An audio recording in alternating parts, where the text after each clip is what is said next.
एक ओव्हन स्वच्छ करण्यासाठी थोडासा बेकिंग सोडा आणि विनेगर मिक्स करून साफ करावे। यामुळे ओव्हन मध्ये पडलेले डाग सहज निघून जातात, तसेच वास देखील येत नाही। 2. वजन नियंत्रणात ठेवण्यासाठी आपल्या खाण्यापिण्याकडे व्यवस्थित लक्ष द्यावे, तसेच वेळोवेळी वजन करत राहावे। यामुळे आपल्याला आपले वजन नियंत्रण ठेवता येते। 3. ग्रेव्हीची भाजी बनवण्यासाठी टोमॅटो कांद्याची प्युरी करताना जर लाईट गेली असेल तर टोमॅटो कांदे किसणीवर किसून घ्यावे, छान प्युरी तयार होते। 4. वेळोवेळी बेडशीट्स, उशीचे कव्हर्स, पडदे धुतल्याने घरात स्वच्छता राहते, तसेच घरातील वातावरण प्रसन्न राहते। 5. पावसाळ्यामध्ये दमट वातावरण असल्यामुळे घरातील गाद्यांचा खूपट वास येतो। अशा वेळी जेव्हा कडक ऊन असते त्यावेळेस गाद्या उन्हामध्ये 2-3 दिवस वाळवाव्यात, म्हणजे गाद्यांचा खूपट वास निघून जातो। 6. बेसनाचे लाडू करताना किंवा केव्हाही बेसन भाजायचे असेल तर जाड तळ असलेली कढई वापरावी, त्याने बेसन पीठ लवकर करपत नाही। 7. शंकरपाळे बनवताना थोडा रवा घातल्यास शंकरपाळे खुसखुशीत येतात। 8. रव्याचे लाडू बनवण्यासाठी शक्यतो बारीक रवा वापरावा, लाडू छान होतात।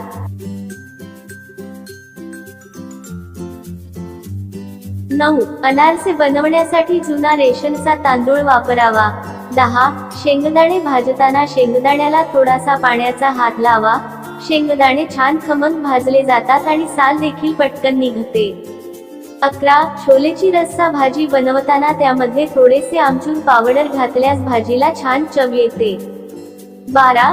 छोले भटुरेसाठी भटुरेचे पीठ मळताना त्यामध्ये एक बटाटा उकडून घातल्यास भटुरेचे पीठ चिवट होत नाही। 13.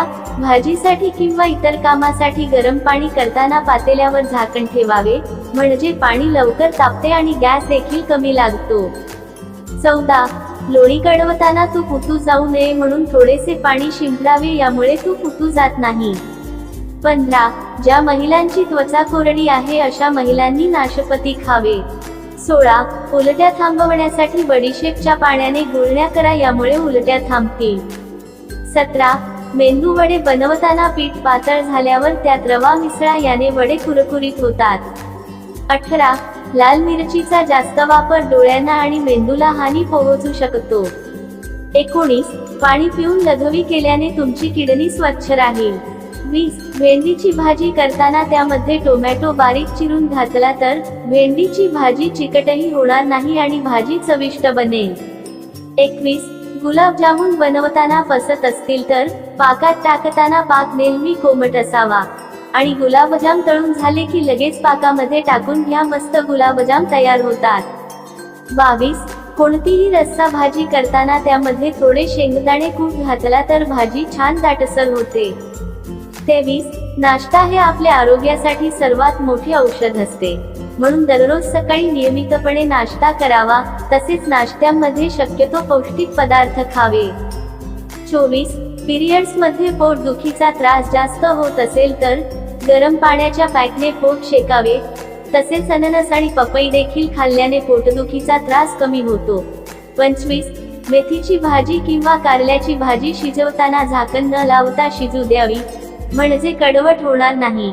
तर मित्रांनो, हा व्हिडिओ आवडला असेल तर कमेंट मध्ये नक्की सांगा। व्हिडिओला लाईक, शेअर आणि चॅनलला सबस्क्राईब नक्की करा। धन्यवाद।